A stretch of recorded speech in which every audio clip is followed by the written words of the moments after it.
A man was gunned down early yesterday morning in St. Anne. He is 32-year-old farmer Jumani Walford, otherwise called Jet Li, of Lincoln Road in Wilberforce, Brownstown. It is reported that around 2:50 a.m. Walford was walking along the main road in Wilberforce when a car drove up and gunshots were fired from inside the vehicle.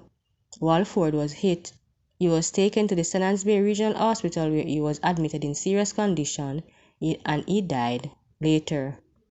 An alleged gold thief was mobbed, beaten and killed on Burke Road in Old Harbour, St. Catherine Saturday afternoon. The deceased, who up to press time was still unidentified, is a male about 30 years old, approximately 5 feet 10 inches tall, and was clad in a black t-shirt, navy blue short jeans pants, and navy blue socks. It was reported that around 2:20 p.m. the authorities responded to an assignment from a police emergency that gunshots were heard in Burke Road area. Now, upon arrival, the police found the now deceased in a yard lying on his back in a pool of blood with his face bashed in and what appeared to be a chop wound in the top of his head. The police said a huge stone and a machete was beside the deceased man.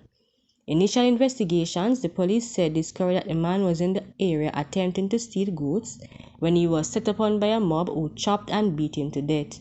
The scene was processed and the body was taken to hospital where it was confirmed dead. It was later transported to the morgue pending a post-mortem examination. The ex-girlfriend of a man is being sought by police after he was allegedly stabbed in Goshen district in Moko, Clarendon Saturday afternoon.